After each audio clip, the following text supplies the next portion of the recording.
बिस्मिल्लाहिर्रहमानिर्रहीम। आज हम क्या करने जा रहे हैं, जो हमने चैप्टर कंप्लीट किया इसके न्यूमेरिकल स्टार्ट करते हैं सर्कुलर मोशन वाले। तो सर्कुलर मोशन का पहला न्यूमेरिकल हम करने जा रहे हैं और ये न्यूमेरिकल नंबर हमारे पास 10 है। आपको पता है कि इससे पहले हमने जो हमारे 9 तक जो न्यूमेरिकल थे वो सारे प्रोजेक्टाइल से रिलेटेड थे। तो सबसे पहले न्यूमेरिकल नंबर 10।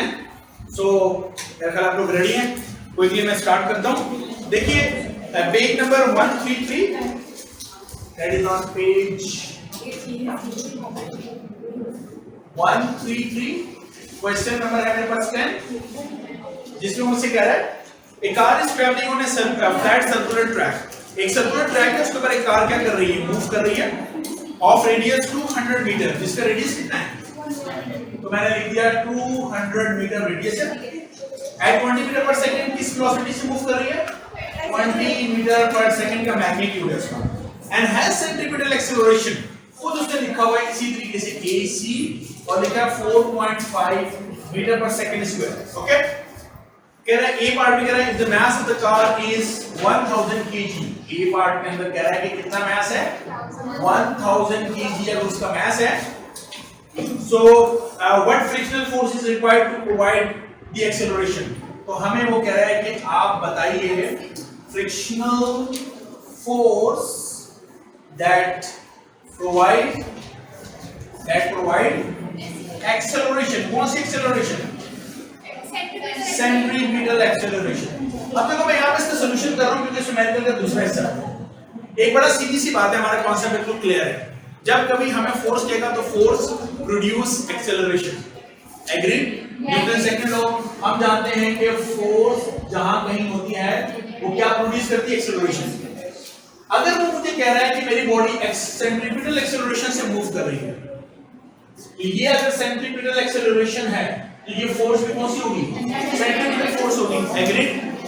और अगर ये सेंट्रीपिटल फोर्स है तो यही सेंट्रीपिटल फोर्स बेसिकली किसकी सूरत में अपेयर हो रही है, फ्रिक्शनल फोर्स की सूरत में अपेयर हो रही है, जो कि प्रोवाइड कर रही है acceleration. So please be careful, जब कोई बॉडी सर्कल में रिवॉल्व कर रही होती है, कोई कार कोई मोटरसाइकिल जो सर्कल में मूव कर रही है या किसी ब्रिज पे आप चढ़ रहे हैं और वो ब्रिज कर्व हो रहा है, तो वो जो आप कर्व हो रहे होते हैं उस वक्त वो फोर्स जो कि सेंट्रीपिटल फोर्स होती है वो फ्रिक्शनल फोर्स होती है। वो फ्रिक्शनल फोर्स हमें प्रिवेंट करती है कि हम स्किडिंग से बचते हैं, स्लिप होने से बचते हैं। Right? So the concept of this frictional force is the centripetal force. So the rest of the things are clear. Mass is कितना हमारे पास 1000 and the centripetal acceleration is 4.5।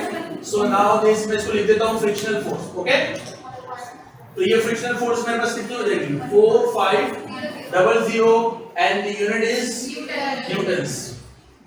इसके बी पार्ट में वो कह रहा है, मैं यहां पे डेटा उसको लिख रहा हूं, if the coefficient of the static friction, chapter number 3 में आपने पढ़ा है coefficient of friction is the mu, static friction है तो उसको हम क्या लिखते हैं, mu s, और वो कितना कह रही है 0.8। इंतहाई करीब बैठ के बातें मत कीजिए please. What is the maximum speed at which the car can circle the track? वो क्या मैक्सिमम स्पीड होगी Vmax जिससे कार जो है वो सर्कुलर पाथ पर क्या करेगी, मूव करेगी।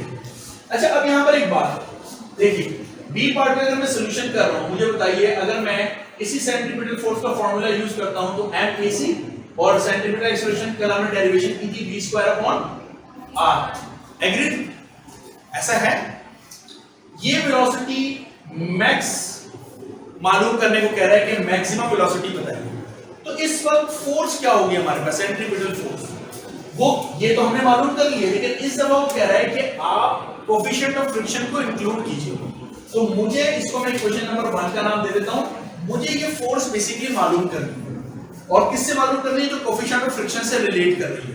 तो जैसा कि मैंने चैप्टर नंबर 3 में हमने पढ़ा था कि F किसके इक्वल होता है, म्यू आर के, याद है आपको, F is equal to mu R. Simple सा एक फार्मूला में वहां पढ़ा था, और वहां हमने कहा था कि R जो है वो बेसिकली बॉडी के वेट के बराबर होता है, जो कि क्या है, mg होता है हमारे पास।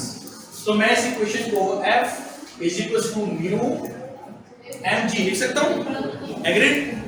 तो मैं अब ये फोर्स मालूम कर रहा हूं, म्यू मेरे पास स्टैटिक फ्रिक्शन कितना है 0.8। स्टैटिक फ्रिक्शन को यूनिट नहीं होता प्लीज, मतलब कोएफिशिएंट ऑफ फ्रिक्शन को यूनिट नहीं होता।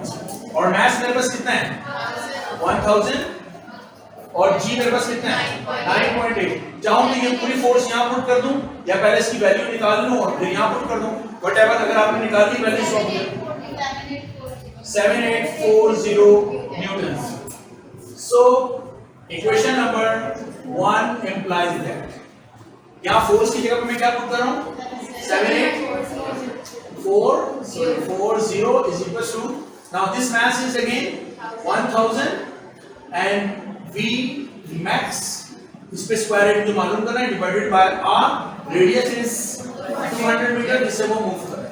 तो 7840 times 200 divided by 1000 is equal to V max, इस पे स्क्वायर है तो अगर आप इजाजत दें मैं डायरेक्ट इस पे रूट अप्लाई करूंगा, सही है। सो V max की वैल्यू यहां से आपको मालूम हो जाएगी and the unit is metre per second. तो अगर आपने कर लिया है 39.5 तो 39.6 नहीं आ क्या रहा है 39.59 तो राउंड ऑफ करेंगे तो 39.6 जो बुक में लिखा हुआ है, ठीक है।